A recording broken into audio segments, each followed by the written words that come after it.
ನಮಸ್ತೆ. ಇದು ಕಾರ್ಚಿಕೆ ಅಂತ ಲಿಂಗಸೂರಿಂದ ತಂದಿದ್ದು. ಈ ಕಡೆ ಎಲ್ಲ ಸಿಗಲ್ಲ ಬೆಂಗಳೂರಲ್ಲಿ. ಈ ಥರ ಇರುತ್ತೆ. ಮುಂದೆ ಹಿಂದೆ ಇರೋ ತೊಟ್ಟುಗಳು ಬಿಡಿಸ್ಕೊಂಬಿಟ್ರೆ ಅದು ಅಡುಗೆ ಮಾಡೋಕ್ಕೆ ರೆಡಿ ಆಗುತ್ತೆ. ನೋಡಿ, ಇದು ಬಿಡಿಸಿರೋದು. ಮೊದಲು ತೋರಿಸಿರೋದು ತೊಟ್ಟೆಲ್ಲ ಇದ್ದಿದ್ದು. ಈ ಥರ ಬಿಡಿಸಿ ಇಟ್ಕೊಂಬಿಟ್ಟು ಯಾವ ಥರ ಮಾಡ್ತೀನಿ ಅಂತ ನೋಡಿಸ್ತೀನಿ. ಇದನ್ನು ಒಬ್ಬೊಬ್ಬರು ಒಂದೊಂದು ಥರ ಮಾಡ್ತಾರೆ. ನಾನು ಮಾಡೋ ರೀತಿ ತೋರಿಸ್ತೀನಿ. ಇಲ್ಲಿ ಚಿಕ್ಕ ಚಿಕ್ಕದಾಗಿರೋ 3 ಈರುಳ್ಳಿ ಹೆಚ್ಕೊಂಡಿದ್ದೀನಿ. ಯಾಕೆಂದರೆ ಇದು ಸ್ವಲ್ಪ ಕಹಿ ಇರುತ್ತೆ. ಅದರಿಂದ ಸ್ವಲ್ಪ ಈರುಳ್ಳಿ ಜಾಸ್ತಿ ಹಾಕ್ಕೊಂಡ್ರೆ ಚೆನ್ನಾಗಿರುತ್ತೆ. ನೋಡಿ, ಇದನ್ನು ಒಂಚೂರು ಎಣ್ಣೆ ಉಪ್ಪು ಹಾಕಿ ಹೆಂಚಲ್ಲಿ ಹುರಿತಾ ಇದ್ದೀನಿ ನಾನು. ಬಾಣಲೆಯಲ್ಲಿಲ್ಲ, ಹೆಂಚಲ್ಲೇ ಹುರಿಯೋದು ಜಾಸ್ತಿ ಇದನ್ನು. ಯಾಕೆಂದರೆ ಅದು ಉಪ್ಪು ಆಮೇಲೆ ಎಣ್ಣೆ ಹಾಕಿ ಹುರಿಯೋದ್ರಿಂದ ಅದರಲ್ಲಿ ಸ್ವಲ್ಪ ಕಹಿ ಅಂಶ ಇರುತ್ತಲ್ಲ, ಅದು ಕಮ್ಮಿ ಆಗುತ್ತೆ. ಅದು ಅಲ್ಲದೆ ಇದರಲ್ಲಿ ಅರ್ಧ ಸಾಫ್ಟ್ ಆಗಿಬಿಡ್ಬೇಕು ಹುರಿಯೋದ್ರಲ್ಲೇ. ಆಮೇಲೆ ಬೇಗ ಬೆಂದ್ಬಿಡುತ್ತೆ. ಇದರಲ್ಲಿ ಸ್ವಲ್ಪ ಬೀಜ ಇರುತ್ತೆ, ತಿನ್ನೋಕ್ಕೆ ಚೆನ್ನಾಗಿರುತ್ತೆ. ಕುಟುಂಬ ಅಂತ ರೊಟ್ಟಿ ಜೊತೆ ಆಮೇಲೆ ಚಪಾತಿ ಜೊತೆ ತುಂಬ ರುಚಿಯಾಗಿರುತ್ತೆ. ಅದನ್ನು ಮಾಡ್ತಾಯಿದ್ದೀನಿ. ಇವತ್ತು ಚಪಾತಿ ಜೊತೆ ಮಾಡ್ತಾಯಿದ್ದೀನಿ ನಾನು. ಅಲ್ಲಿ ಇಷ್ಟು ತೊಗೊಂಬಂದಿದ್ವಿ. ಅವರೇ ಹೇಳಿ ಕೊಡಿಸಿದ್ರು. ನಾವು ಅವರು ಅಡುಗೆ ಎಲ್ಲ ಒಂದೇ ಥರ ಅಲ್ವಾ, ಗೊತ್ತಿರುತ್ತೆ ಅಂತ ಕೇಳಿದ್ರು. ಸಿಗುತ್ತಾ ಅಂದಿದ್ದಕ್ಕೆ ಹ್ಞೂ ಅಂತೇಳಿ ಅವರೇ ಕೊಡಿಸಿದ್ದು. ಇದನ್ನು ತೊಗೊಂಬಂದು ಅಂದರೆ ಜಾಸ್ತಿ ದಿನ ಇಡೋಕ್ಕಾಗಲ್ಲ. ತಂದು ಮಾರನೇ ದಿನ ಮಾಡ್ಕೊಂಬಿಡ್ಬೇಕು, ಇಲ್ಲ ಅಂದರೆ ಅದು ಒಂಥರ ಒಡೆಯುತ್ತೆ. ನೋಡಿ, ಅದನ್ನು ಹುರಿದಿದ್ದೀನಿ, ಸುಮಾರು ಸಾಫ್ಟ್ ಆಗಿದೆ. ಅದಾದಮೇಲೆ ಈರುಳ್ಳಿ ಹೆಚ್ಕೊಂಡಿದ್ನಲ್ಲ, ಒಂದು ಬಾಣಲೆ ಇಟ್ಕೊಂಬಿಟ್ಟು ಎಣ್ಣೆ ಹಾಕಿದ್ದೀನಿ. ಸ್ವಲ್ಪ ಎಣ್ಣೆ ಜಾಸ್ತಿನೇ ಹಾಕ್ತೀನಿ ನಾನು, ಯಾಕೆಂದರೆ ಪಲ್ಯಗಳಿಗೆ ಸ್ವಲ್ಪ ಎಣ್ಣೆ ಜಾಸ್ತಿ ಹಾಕಿದ್ರೆ ಟೇಸ್ಟ್ ಇರುತ್ತೆ.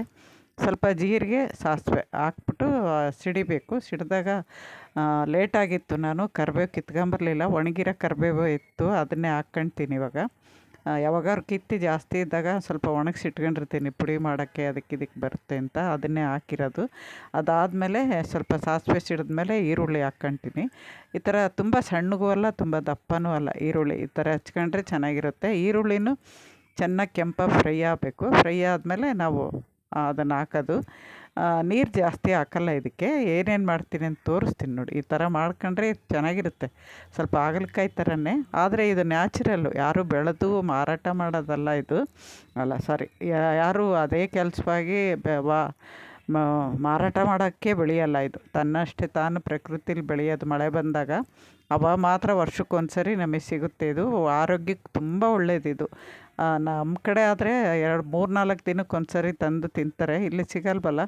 ನಮ್ಮ ತಂಗಿಯವರು ಬಂದಾಗ, ಬಳ್ಳಾರಿಯಿಂದ ಬಂದಾಗ, ಅನಂತಪುರದಿಂದ ಬಂದಾಗ ಅಲ್ಲಿ ಬರುತ್ತೆ. ಅಲ್ಲಿಂದ ತಂದು ಕೊಟ್ಟಿರೋದು ನಾನು ಒಂದು ಸರಿ ವಿಡಿಯೋ ಶೇರ್ ಮಾಡಿದ್ದೀನಿ ಅಂದ್ಕೊಂಡಿದ್ದೀನಿ. ಇಲ್ಲಿ ತಂದಿದ್ನಲ್ವ, ಹಂಗೆ ಶೇರ್ ಮಾಡ್ತೀನಿ. ಸ್ವಲ್ಪ ಅರಶಿನ ಉಪ್ಪು ಹಾಕಿ ಈರುಳ್ಳಿನ ಫ್ರೈ ಮಾಡಿದ್ದೀನಿ. ಸ್ವಲ್ಪ ಅವು ಈರುಳ್ಳಿ ಸಾಫ್ಟ್ ಆದಮೇಲೆ ನೋಡಿ, ಹುರಿದಿಟ್ಕೊಂಡಿರೋ ಕರ್ಚಿಕಾಯಿನ ಹಾಕ್ತೀನಿ.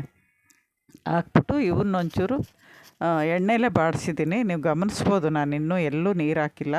ಕಾರ್ಚಿಕಾಯಿ ಹುರಿಯುವಾಗ ಒಂಚೂರು ಉಪ್ಪು ಹಾಕಿದ್ದೀನಿ. ಆಮೇಲೆ ಈರುಳ್ಳಿಗೂ ಒಂಚೂರು ಉಪ್ಪು ಹಾಕಿದ್ದೀನಿ. ನೆಕ್ಸ್ಟು ಉಪ್ಪು ಹಾಕೋವಾಗ ನೋಡ್ಕೊಂಡು ಹಾಕ್ಕೋಬೇಕು. ಎರಡರಲ್ಲೂ ಸ್ವಲ್ಪ ಸ್ವಲ್ಪ ಉಪ್ಪು ಹಾಕಿರ್ತೀವಲ್ಲ, ನೋಡ್ಕೊಂಡು ಹಾಕ್ಕೋಬೇಕು. ಇದಕ್ಕೆ ಒಂಚೂರು ಹುಳಿ ಏನು ಹಾಕಲ್ಲ. ನಾನು ಮಾಡೋ ಪದ್ಧತಿ ತೋರಿಸ್ತಾ ಇದ್ದೀನಿ. ತುಂಬ ಜನ ಉತ್ತರ ಕರ್ನಾಟಕದವ್ರಿಗೆ ಗೊತ್ತಿರುತ್ತೆ ಇದು ಯಾವ ಥರ ಮಾಡೋದಂತ. ನೋಡಿ, ಇದಕ್ಕೆ ಒಂಚೂರು ಖಾರ ಹಾಕ್ತೀನಿ. ಸ್ವಲ್ಪ ಖಾರ ಮುಂದೆ ಹಾಕಿದ್ರೇ ಚೆನ್ನಾಗಿರುತ್ತೆ ಇದು. ನೀವು ಖಾರ ಕಮ್ಮಿ ಇರೋರು ಕಮ್ಮಿನೂ ಹಾಕ್ಕೋಬೋದು. ಇದು ಎಲ್ಲರೂ ಸಿಕ್ಕಾಗ ನಿಮಗೆ ಈ ಥರ ತರಕಾರಿ ತೊಗೊಂಬಂದು ತಿನ್ನಿ, ತುಂಬ ಒಳ್ಳೆಯದು ಆರೋಗ್ಯಕ್ಕೆ. ಇವಾಗ ಒಂಚೂರು ಉಪ್ಪು ಹಾಕಿದ್ದೀನಿ. ನಾನು ಎರಡಕ್ಕೂ ಹಾಕಿದ್ನಲ್ಲ ಅಂತ ಸ್ವಲ್ಪನೇ ಹಾಕಿದ್ದೀನಿ ಉಪ್ಪು. ಸ್ವಲ್ಪ ಇದಕ್ಕೆ ಹಾಗಲಕಾಯಿಗೆಲ್ಲ ಸ್ವಲ್ಪ ಉಪ್ಪು ಖಾರ ಜಾಸ್ತಿನೇ ಹಿಡಿಯೋದು ಗೊತ್ತಿದ್ದಂಗೆ. ಈ ನೀರು ಹಾಕಿಲ್ಲ ನೋಡಿ, ಅದು ಉಪ್ಪು ಹಾಕಿ ನಾವು ಕರ್ಚಿಕಾಯಿ ಹುರಿದಿರ್ತೀವಲ್ಲ, ಅದರಲ್ಲೇ ನೀರಿನಂಶ ಇರುತ್ತೆ. ಈ ಥರ ಉಪ್ಪು ಖಾರ ಹಾಕಿದ್ಮೇಲೆ ಅರಶಿನ ಈರುಳ್ಳಿಗೆ ಹಾಕಿದ್ದೀವಲ್ಲ, ಈ ಥರ ಕೈ ಆಡಿಸ್ತಾನೇ ಇರಬೇಕು ಒಂಚೂರು ಸಾಫ್ಟ್ ಆಗೋವರೆಗೂ. ಉಪ್ಪು ಖಾರ ಎಲ್ಲ ಈರುಳ್ಳಿಗೆ ಕರ್ಚಿಕಾಯಿಗೆ ಕಲಿಬೇಕು. ಅದಕ್ಕೆಲ್ಲ ಚೆನ್ನಾಗಿ ಇದಾದರೆ ಟೇಸ್ಟ್ ಇರುತ್ತೆ. ಅದಾದಮೇಲೆ ಒಂಚೂರು ಬೆಲ್ಲ ಹಾಕ್ತೀವಿ ನಾವು. ಬೆಲ್ಲ ಹಾಕಿದ್ರೇ ಟೇಸ್ಟ್ ಇದಕ್ಕೆ. ಒಂದು ಸ್ವಲ್ಪ ಬೆಲ್ಲ, ಯಾಕೆಂದರೆ ಹಾಗಲಕಾಯಿಗೂ ಒಂಚೂರು ಬೆಲ್ಲ ಹಾಕ್ತೀವಲ್ಲ.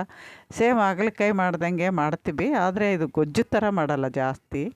ರೊಟ್ಟಿ ಚಪಾತಿ ಮಾಡೋದ್ರಿಂದ ಅನ್ನಕ್ಕೆ ಸೈಡ್ ಡಿಶ್ ಆಗಿ ತಿನ್ಬೋದು. ಚಪಾತಿಗೆ ಆಮೇಲೆ ರೊಟ್ಟಿಗೆ ಮಾತ್ರ ಸೂಪರಾಗಿರುತ್ತೆ. ಚಪಾತಿಗೂ ಪರವಾಗಿಲ್ಲ. ನೋಡಿ, ಇದು ನಾನು ಇನ್ನೂ ನೀರು ಹಾಕಿಲ್ಲ, ಅದರಲ್ಲೇ ನೀರು ಬಿಟ್ಟಿರೋದು. ಖಾರ, ಉಪ್ಪು, ಬೆಲ್ಲ ಹಾಕಿದ್ಮೇಲೂ ಒಂಚೂರು ನೀರು ಬಿಡುತ್ತಲ್ವ.